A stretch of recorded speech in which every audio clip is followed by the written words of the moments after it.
Répondez. Ah, mais je vais répondre. Mais alors, en fait, sur l'immigration et la délinquance, en l'espèce, il y a effectivement une coïncidence d'un certain nombre de chiffres, mais qui sont liés à, en tout cas, des phénomènes statistiques assez normaux.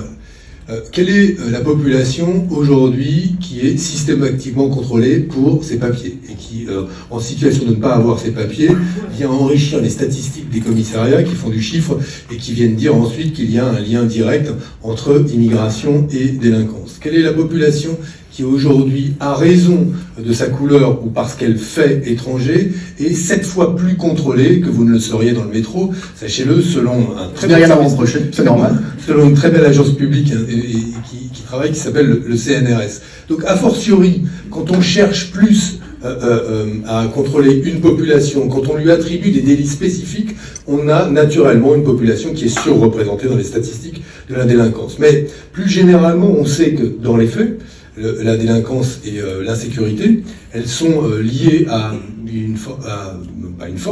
à une réalité économique et sociale. C'est que la réalité économique et sociale de celles et ceux qui sont plongés dans la précarité, pourquoi?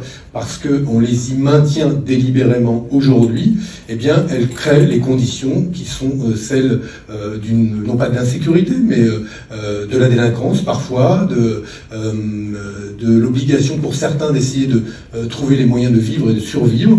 Et c'est pour ça que moi, conteste ces chiffres qui lient immigration et délinquance, dès lors qu'il y a des biais aussi forts dans les statistiques qui sont associées à cette réalité-là, qui est d'ailleurs, qu'à mon avis, il faut contester vivement et fortement.